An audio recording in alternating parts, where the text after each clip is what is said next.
This is like take 4. I might fall asleep in this video. I'm sorry, I'm just keeping it real here. Okay, because I've been through this a few times, this video. And something keeps happening, I gotta shut it off or something. Okay, interruptions. So just remember this. Prepositional phrase cannot be your subject. Okay? That's important. And glasses here. Also, we're going to go to page 137 together. 137, chapter 11. You might also review chapters 47 and 48 on your own to go over sentence patterns. Okay. So, chapter 11, 137 right now. 47, 48, if you want to pause it, do it now or go over it later. I recommend it. Okay. So, a mixed construction contains sentence parts that do not sensibly fit together. The mismatch may be a matter of grammar or of logic. All right. So, untangle the grammatical structure. And a lot of this you can just, if you look over your sentences, you can just see this doesn't make sense. Once you begin a sentence, your choices are limited by the range of grammatical patterns in English. See 47 and 48. Chapters, not pages. You cannot begin with one grammatical plan and switch without warning to another. Often you must rethink the purpose of the sentence and revise. So we have this mixed, it's called a mixed structure, a mixed construction. I call it a messy sentence. I call it a sentence that needs therapy, that's got to go to the gym, it's got to fix itself up, take vitamins, a medicine, something. Get to a doctor. So here, let's read it together. For most drivers who have a blood alcohol content of 0.05%, double their risk of causing an accident. Okay. So what's happening here? The prepositional phrase for most drivers who have blah, blah, blah, blah, blah becomes the subject. Right? Becomes the subject of the verb double. So one problem, prepositional phrase, remember, it modifies, it changes, it adds information, it's not the subject.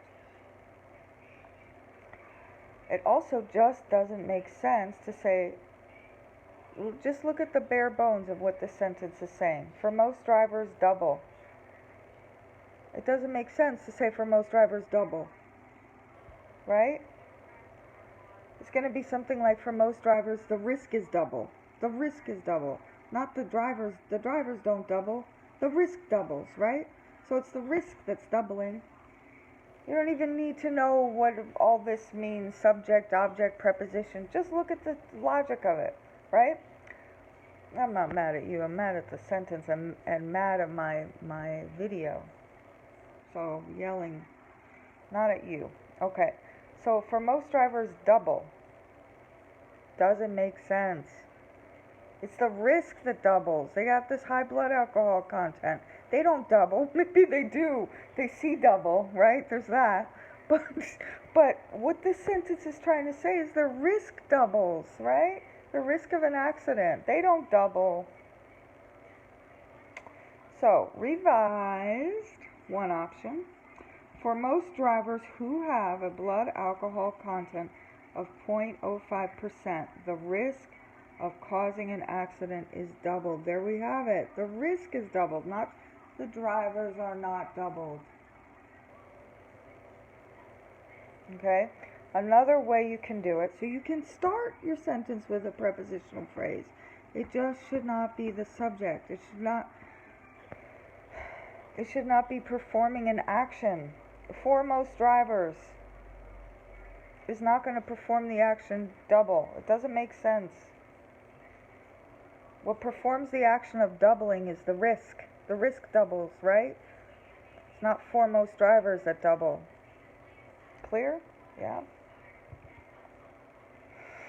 Another way to revise it. You could just start with most drivers. Most drivers who have a blood alcohol content of 0.05% double their risk of causing an accident. Okay, that's another way to do it. And I think it's cleaner. Okay, so either way, it's the risk that's doubling. Drivers don't double. Yeah, they might see double, right, if they're that intoxicated, but they don't double, the risk doubles. So in the first revision, the writer begins with a prepositional phrase, that's fine, and finishes the sentence with a proper subject and verb. Again, risk is doubled. The risk is the subject, is doubled the verb. In the second revision, the writer stays with the original verb double and heads into the sentence another way, making drivers the subject of double. So the drivers double their risk. Okay, is that clear? So in any case, it's the risk of an accident is what's doubled, or whether the drivers are doubling their risk or the alcohol is doubling their risk. It's the risk is what's doubled. The drivers are not doubled. To say drivers doubled doesn't make sense. Okay? So, you see that? You see that? I want to skip the next one because that involves adverb stuff, and I don't want to confuse you. You might be confused already. If you are, I don't want to confuse you more, and know that you probably, with time, this will make sense. Maybe some of it does, some doesn't, but give it time and practice. Okay. So I want to go to page 138.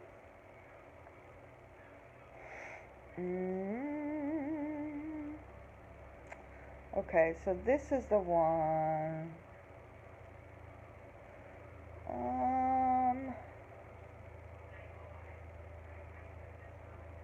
Okay, so here we go. It says mixed and revised. Do you see that? It's like almost the middle of the page. It's above that box. It says multilingual. The box says multilingual. It's above that box, mixed and revised. So we have a mixed.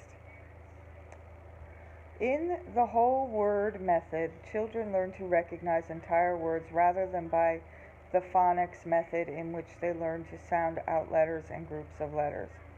Oh, this is just a mess.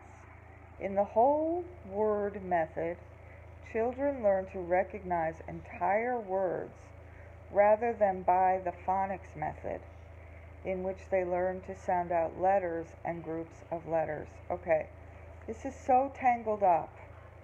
What is this sentence trying to say? So this is a kind where it is such a mess, you have to go back and look at what's the sentence trying to say. And again, it's making a prepositional phrase the subject. Okay, that's a problem. And it has multiple prepositional phrases, and it's just so tangled up, the action of the sentence isn't even clear. So you have to look at this again and say, okay, what's the sentence trying to say? It's trying to say the students learn better from one method than another, right? Or learn differently. They learn differently from one method than another, or one method teaches one way, another method another way. So look at the revision. Nice. It starts right with the subject. Bring that actor out on stage. The whole word method. That's our subject. That's the main action in this sentence. The main actor, not action. Actor, actor, actor, actor. It's the Brad Pitt of the sentence, or it's the Salma Hayek of the sentence. It is the actor, the whole word method, right? Not in the whole word method. The whole word method teaches children to recognize entire words. Semicolon is beautiful. Semicolon can break it up, so it's like it's a new sentence, but it's the same. It's sort of like semicolon is like a cross between comma and a period. I think of it as comma and a period had a child, and it's a semicolon because it's sort of a pause, but as the sentence is continuing. Okay? It's a new sentence, and yet it's the same sentence, is what I'm trying to say. So let's go again. The whole word method, your actor, boom, on the stage, teaches, that's the actor's action, teaches children to recognize entire words, semicolon. The phonics method teaches them to sound out letters and groups of letters. You see how much clearer, okay? So, you want your subject up front, the subject doing the action. You want your subject to relate to your verb, right? You want your verb to relate to your subject. You want the verb to make sense with the subject, right? You don't want to say, what was that other sentence? For most drivers, doubled? No, the risk doubled, right? For this one, the phonics method or the word method teaches. Okay, not in the word method teaches, but the word method teaches. Okay, so I hope that's clear. Following this lovely video, so I have a certain sense of humor. So following this, some students are going to come up in the discussion and teach you other things from this chapter. This chapter is, I think, the heart of English grammar. Okay, so really important. So some students will come up and they're going to give little lessons. They're welcome to do videos like this if they want, or they can just type it up. It's up to them. Okay, so and then at the end of all this, we are going to do a couple of things. One is I have this project in mind, and just to see if you've listened to the whole thing, a little test. I'm going to ask you to say in the comments, do you or do you not like Saturday Night Live's SNL? Okay, have a good one. Stay safe. Thank you for bearing with me. All right, bye-bye.